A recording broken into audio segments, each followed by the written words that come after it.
want to understand better is whether the signals that we're seeing of how countries respond, individuals respond, and law responds is going to make the future for the, let's say, the next generation make the internet change into multiple internets, multiple systems, or one with gated, or it become more open, or more of a garrison state, more like China. It's not a philosophical question, really. It has very major pragmatic implications.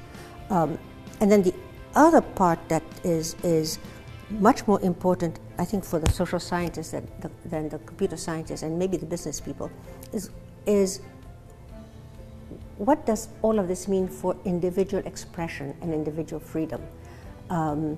Not a normative question. I just want to figure out what might this possibly mean. And then finally, there are some assumptions we have that are absolutely putting us in the wrong direction. I'll give you a really concrete example.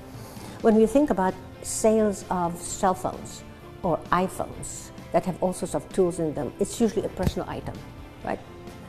There's usually one per person in a family or one per family, depending, right?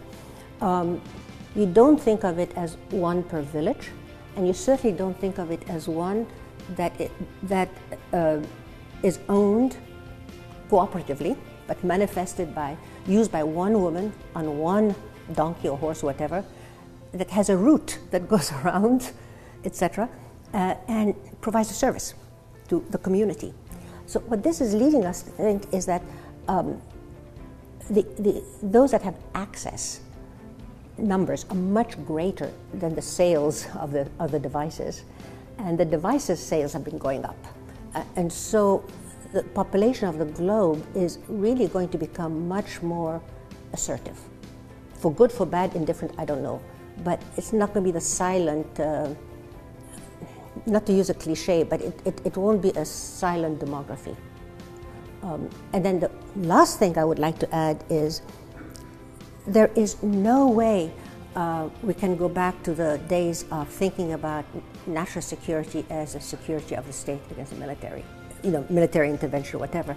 We're really embedded in three dimensions of security. The security of society and the state against all sorts of enemies. Yeah. The security of the society and the state worrying about environmental viability. One more Chernobyl and we're not in good shape, right? Now we know about climate change a little bit more, sea level rising. It's an environmental thing, but it's going to affect the survival and security of lots of people. And then the third dimension is cybersecurity. Unfortunately, they're so entangled you can't choose to opt out of one of them. Very difficult to do.